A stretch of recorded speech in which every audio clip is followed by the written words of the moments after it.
We've heard from multiple experts regarding the security challenges brought on by an ever-changing world. There are multiple levels of responsibility that come together. So you have individuals, you have communities, you have the government. Anything that interferes with business operational functionality can be challenging. If you get in at the design specializes in weapons analysis and weapons identification.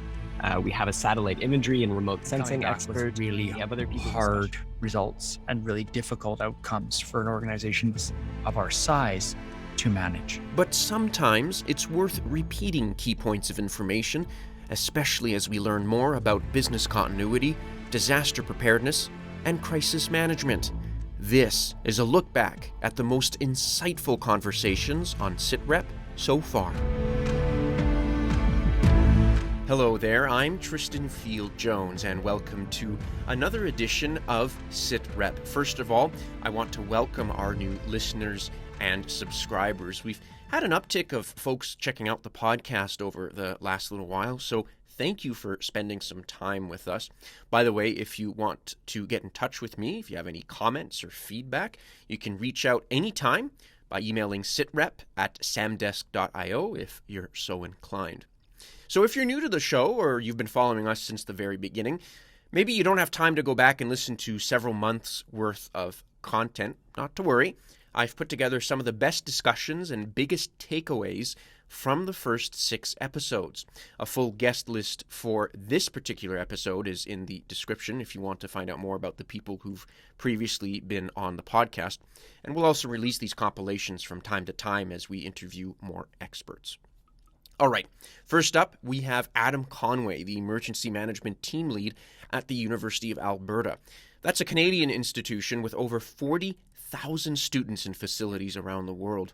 He talked about the 4 pillars of crisis management that guide his team: reduction, readiness, response, and recovery.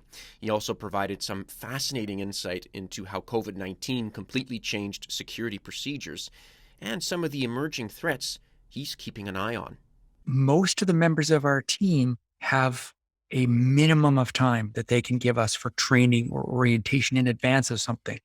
And so we need really good mnemonics to get our team up and running as quickly as possible. So we would love to start with reduction and readiness. Sadly, reduction, though it is the most beneficial investment, you've got to have breathing room to reduce your emergencies. And certainly over the last 5 years, we've been in almost constant response mode. So we start with readiness, which is making sure we've got the people and that they've got the basic information and tools that they need. And that's where we spend the bulk of our time. Then the next thing that happens is response. An emergency occurs. We activate the team. We activate the plans that they follow. They carry those out, and then we move into recovery. And our recovery plan has 2 real components to it. One is we attempt to recover stronger than we were before to prevent a future crisis. The second thing we do is we try to improve our processes. We always scrutinize our response to make sure that we can respond better. And those things then feed back into reduction and readiness in our framework. That idea has a conceit to it, and that is that you're only going to have one emergency at a time. And currently we're looking at about 3 right now simultaneously. And so we are having to apply our lessons as we go. And COVID was actually the first time where we did that on a formal level. We had an in-action report. We've had after-action reports, but this was an in-action report that advised us on how to adapt our processes and our procedures in the middle of the emergency, which is really valuable. Have you noticed any major vulnerabilities exposed by perhaps maybe because of the pandemic, directly or indirectly? The first one is related to physical security. And so much of our physical security is dependent on passive surveillance. We depend on there being people in our buildings to not only detect security incidents, but also to enforce a certain norm of human behavior. I think about what we saw on the big transit systems when people who could stay home did, and people who were dependent on transit to get around continued to get around on transit. And the proportion of folks who were safe dropped, and that natural surveillance weakness became really clear there. We saw it on our campus, and some other institutions saw it on campus, where buildings that were empty were vulnerable to break and enter, and to, in fact, to inhabitation. So you would go to check a building that you thought was vacant and discover, in fact, that people were living in the building, because, of course, it tied in with a reduction in social services, a closure of daytime shelters. And those folks needed to be warm and safe somewhere. And they were quite aggressive at getting into some of our buildings, and we weren't there to detect them, refer them, prevent them from entering, check that doors had been closed properly, those kinds of things. The second vulnerability that this identified is the disproportionate burden of home management and childcare on typically female employees. And so that you end up with a routine injustice, an injustice that we know about, being exacerbated by the pandemic and coming back with really hard results and really difficult outcomes for an organization of our size to manage. What are some threats that you're monitoring that are present now, or perhaps what are some threats that you see emerging in the near future? I think there are two in the near future, one of which is heavily security related and the other one which is more emergency management related. The security threat being the risk of global conflict, what people have called geopolitical tensions. And that would involve governments around the world who are angry at our government and maybe taking action. The second one would be climate change. And from an emergency management perspective, that is the primary concern at all times in terms of its breadth, its scope, and its impact. But the other one, and this is really interesting, it's come out of some of the schools in the States that went back and looked at the Spanish flu, the previous 1918 pandemic that lasted 3 or 4 years, much like this one did. And they discovered that after the fact, much as we're discovering, not only was there that year, 12 months or so of mental health recovery and mental health stress, after that, there was an upsurge of new and exciting kinds of misbehavior that had not been experienced previously. And so if you look back at the Roaring 20s, they were called the Roaring 20s for a reason. And some of the medical researchers in the States have started to predict that the 2020s will see a similar increase in novel forms of misbehavior. And from a security perspective, that is going to require us to pay some attention to how folks are blowing off steam, recreating as we exit pandemic. And as the elastic band snaps back into being a social society again, and anticipating and absorbing the effects of that, especially at a university where our population is so young. That's Adam Conway from the University of Alberta. I mentioned earlier the U of A has facilities around the world. Well, one of them is, or was, in Ukraine. So we invited Adam back onto the show to discuss how his team was trying to keep students and staff safe as Russia unleashed its invasion. He talked about keeping the peace on campus and how he's sorting through disinformation. We do not have the power to play in geopolitics, but we can and we must play a reduction role in some of the effects of it, whether that is the emotional effects of having. We also have students from Russia. We have staff members from Russia here, and we want to make sure that there is no hostilities here. We want to be prepared to support all of those people. So we do take steps to reduce the psychosocial impacts to prevent that disaster from occurring. So that is ensuring that our students are aware of the psychosocial supports that are available, ensuring that we are prepared to support community members who want to voice their opinions and have signage and marches and rallies for a peaceful outcome. So that we gathered our crisis management team together, and one of our priorities was ensuring that people here were supported and cared for, and that those processes were ready to prevent future emergencies. Our reduction strategies have also kicked in with the new and evolving area of electronic warfare. So ensuring that as a research intensive university, that we are protecting our data and protecting our systems against bad actors who may be wanting to take steps against the West in general, including Canada, and who would attack us using our cybersecurity vulnerabilities. So we are stepping up our efforts to protect our systems, to educate our people, and also to be aware of our vulnerabilities. Where are we sharing data in Ukraine or in Russia? Where are we receiving data from Ukraine and Russia?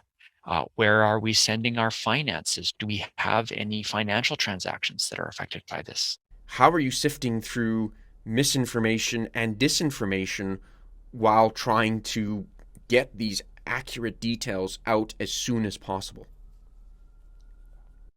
We are, I think, relying on two streams of information. One is information from our government partners. They are providing the most credible information.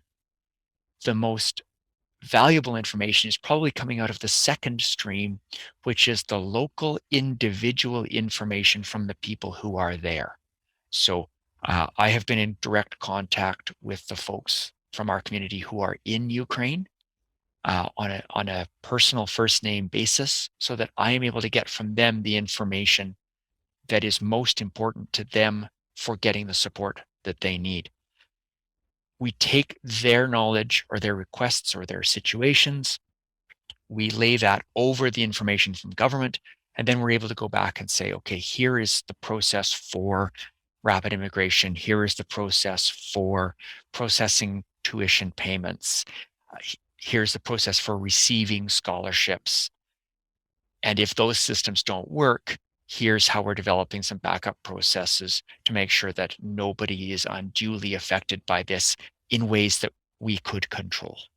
So there's a big vehicle of information from the governments, and then that is tuned and filtered based on the individual questions and responses that I get from the people who are there. Once again, Adam Conway from the University of Alberta. We're going to stick with the topic of disinformation and hear from Mitch Paquette, a researcher at Amnesty International's Crisis Evidence Lab. He uses open source intelligence to document human rights abuses. And Mitch explained the different roles on the team and how they sift through endless content to eventually obtain accurate details. What we're finding is that in the modern era, and thanks to digital technologies, which flood every aspect of our life these days, we have access to other sources of information that we haven't utilized or leveraged for this purpose in the past, and we can really use those effectively in partnership with these other methodologies for research and fact finding to create ultimately a better, more accurate documentation of human rights violations. And so one of the ways that we're able to do that is through social media content. Probably one of, and that's what I focus on with my work as an open source researcher. So our team is still fairly small. We're around 7 or 8 people, and we're a multidisciplinary team. So while I focus on open source information and research, gathering content from social media and other online platforms, we also have someone on our team who specializes in weapons analysis and weapons identification. We have a satellite imagery and remote sensing expert. We have other people who specialize in data analysis and working with large data sets. And so together we kind of pair all these different skills to to utilize different forms of information towards the goal that Amnesty International has always had. There's obviously so many benefits to using material that is posted online to document human rights abuses. It allows us to gain access to areas that we might not be able to visit in person or to send someone into. We can find events all across different cities and cover massive amounts of territory without having to physically be in all those places at once, which would be impossible. So there's all these benefits, but obviously the big drawback is that you can't trust everything that you see online. We've all had those moments where we've, seen a video or seen an image and it turned out to be from a completely different country or a completely different year and was circulating out of context, or was intentional disinformation by a particular actor to try to create false understandings or to sort of disrupt the information space. So, the way that we kind of navigate that while trying to find solid evidence of human rights violations is first to just look and see what's out there. So we use different methods for conducting precise searches. So we use different advanced search functions, different search operators to sort of filter down how much information we're working with and really look at something that's going to be more specific to the research questions that we're ultimately trying to answer. And then we evaluate the content for its ability to address those research questions. So, if we're talking about a mass protest, maybe one thing that we're trying to document is the use of less lethal ammunition in a manner that would be unlawful, or the use of live ammunition to disrupt protests.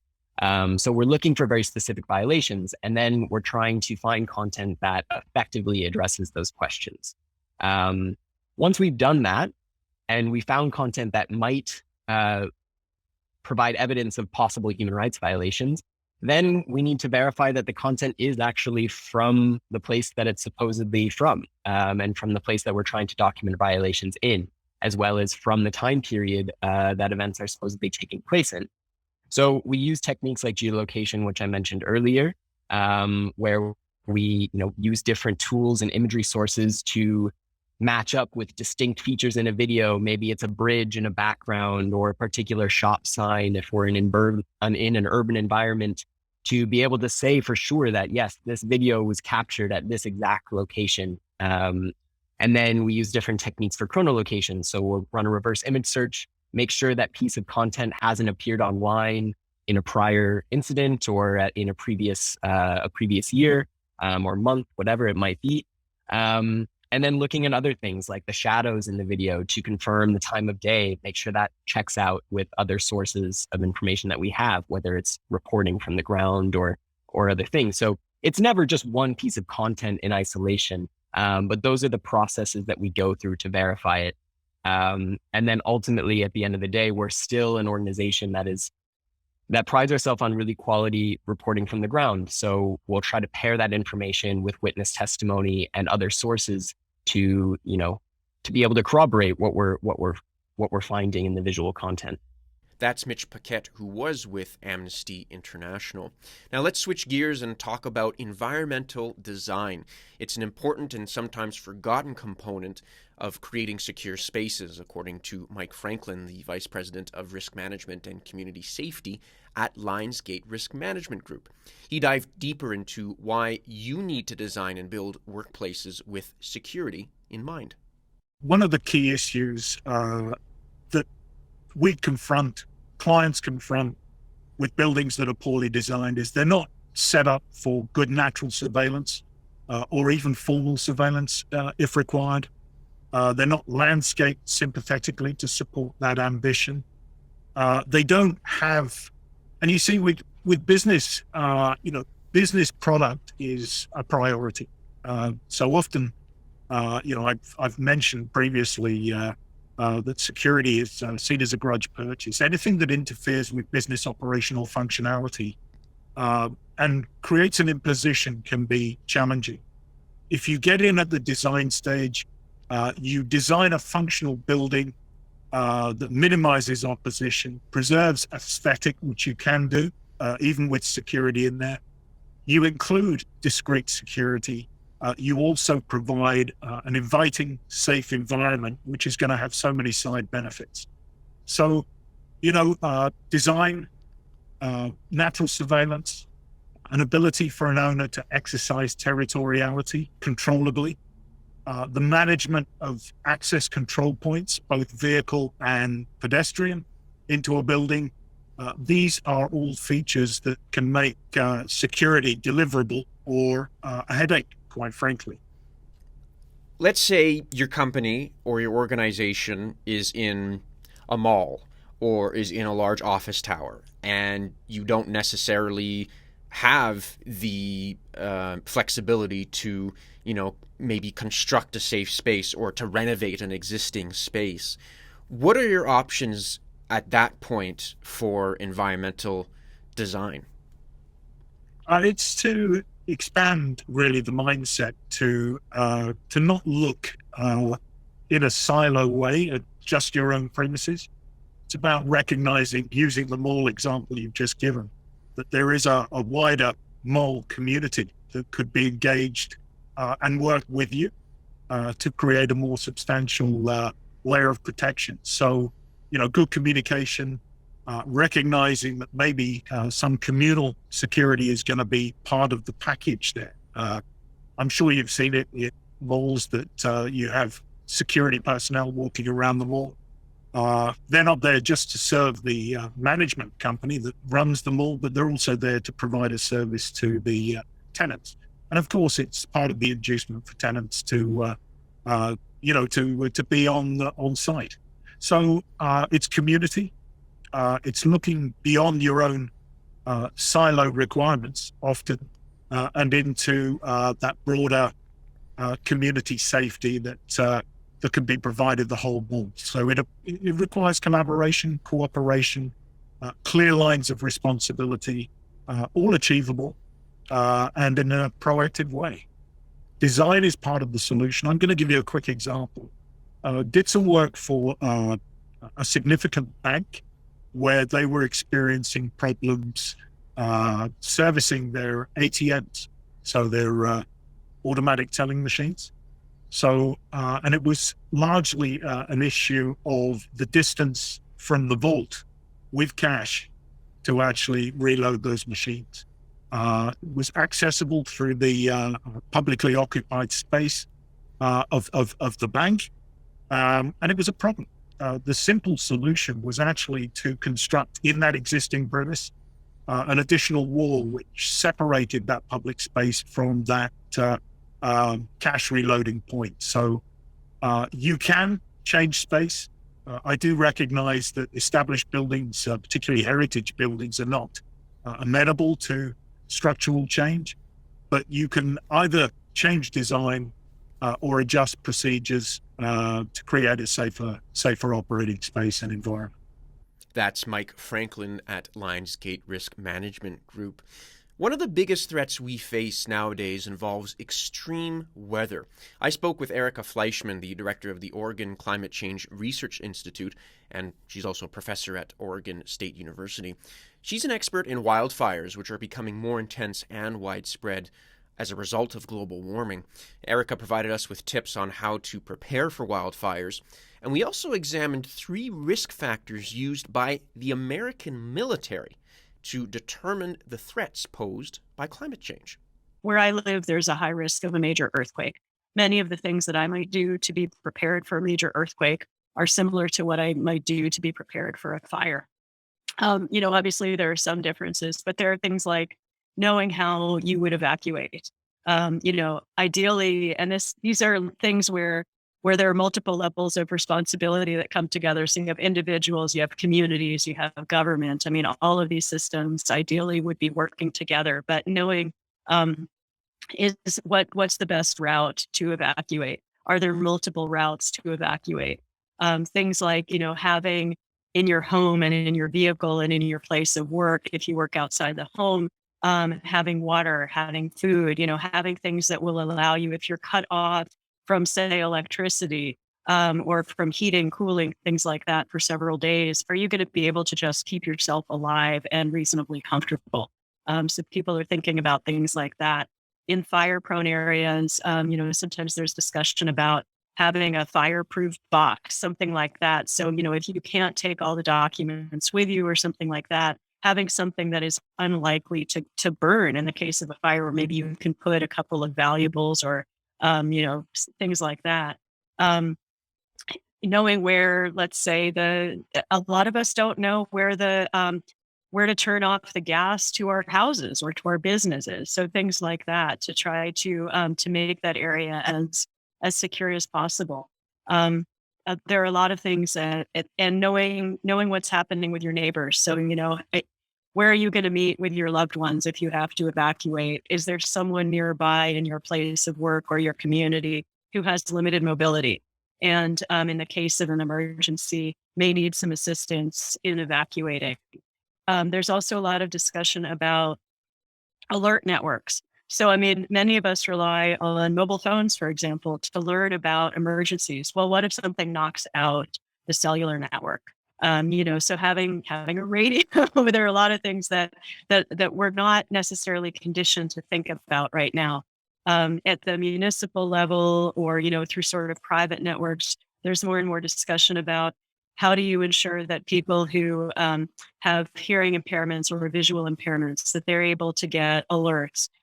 People whose first language is not the dominant language in the area, how to get them alerts, or people who are not well tied into technology. So how do you get information out to a lot of people and then manage the distribution of those people in the event of an emergency? One of the interesting things about that tool that the Department of Defense uses, it looks at kind of three components. It calls exposure, sensitivity, and adaptive capacity when it comes to vulnerability. Let's drill down on that a little bit. And again, I'm looking this up and I'm thinking, if you're a corporate security professional, this would probably be a pretty useful guide, especially if you live in an area prone to wildfires. Yeah, and then those three components that you talked about of exposure and sensitivity and adaptive capacity, those are being used in just about every sector. So, the Audubon Society is using those in terms of looking at, how might climate change affect migratory songbirds, and the military is looking at those factors in terms of how might this affect national security. So, really simply put, exposure is sort of what's your likelihood of certain changes occurring in your area or to your sector. So how exposed are you? Just like one might say, how exposed is your skin to frostbite on a cold and windy day? Something like that. Cover up, because otherwise your skin's exposed and the tip of your nose is going to freeze. Sensitivity is kind of how susceptible are you to that? So someone who is frail maybe is more susceptible to a wind chill, to minus 15 wind chill. Someone who's frail is going to be more susceptible than someone who is, fairly healthy and fairly robust. So you have that of kind of sensitivity is sometimes called vulnerability. And then adaptive capacity. What resources do you have to a combination of reduce your exposure and reduce your sensitivity? So, is it possible to add more insulation to your home? Is it possible to have some kind to go somewhere else, to get out of the smoky area? Do you have the means to be able to do that? So any combination of factors, or getting for your business, getting the types of materials you need from another source if source A is cut off. And all of these interact. Exposure and sensitivity and adaptive capacity are not mutually exclusive. But thinking about these three factors often helps any individuals, communities, businesses, what have you, kind of look at their risk and think about how to mitigate that risk and trade it off against other factors that they're thinking about. That's Erica Fleishman, a wildfire and climate change expert. Finally, if you're looking to hire a security firm, there are numerous steps you can take to research companies that provide such services. If you are a security professional, it's also essential to properly inform clients. And Victor Medina is president and CEO of Delta Strategic Solutions. And he explained a little more about why the education component is so important. You can look at the different companies and vet them out. vet out the companies, ask the difficult questions. What are you doing for me? What does it cost? How are you doing it? Look at reviews, interview them. I always say, let the client interview those that they want to bring on into their network. So that is a critical piece. As when you Google, there's a proliferation of companies that will come up. And so you will have a good arena to be able to match something or that would fit, whether it's a budget or whether it's, hey, I'm looking to protect a certain aspect of my network. How can I do that? We want to help the community. It's not always about the financial gain, but it's really about helping people and educating them. And it does cost money to put into education. And sometimes corporations may not see the return on the education. But I think if we target segments of corporate, if business owners target segments of the community to educate, we'll see the return on investment as a country and as a community. From what you're saying here, these security plans and this research can potentially save you a lot more down the line. So is that kind of the pitch that needs to be made to businesses big and small when it comes to hiring professional security help or anything along those lines? Tristan, and that is a wonderful point. And I'll give you a great example of that. So we provide executive protection for a very large auto manufacturer in Mexico, based out of Paquette. So we've been providing services for this particular client for about 13 years now. About 3 years into the contract, they came to us and says, I think we're going to downsize our contract with you because we don't see anything that's happening. And it was a valuable lesson to our organization. And I said, well, the reason you don't see anything happening is because of all the work that we do to ensure that you don't see anything happen. But it was a critical point. So what we started doing is educating the client to see what was happening around him, around their people, to show them what we were keeping them away from. And then they said, wow, we realize what you do. And it's a critical piece, right? Showing you what it is that we do for our clients. And gone are the days are, don't worry, I have you, I'll take care of everything. No, we have to continue to educate our clients. So going back to your question, that is the key. Showing them what we're saving the client from, whether it's that virtual threat, whether it's that physical threat, right? We're a very much data-driven, analytics-driven society today as compared to where we were 20 years ago. So showing the client what it is that we're doing for them validates the work that we are doing for them. That's Victor Medina of Delta Strategic Solutions. Once again, if you're looking for more information regarding the people we interviewed, the guest list can be found in the description. All right, that about wraps it up for this episode. I'm Tristan Field-Jones. Thank you for listening to the podcast. If you'd like to get in touch, you can email me at sitrep@samdesk.io or follow us on Twitter @samdeskofficial. Until next time, stay safe out there.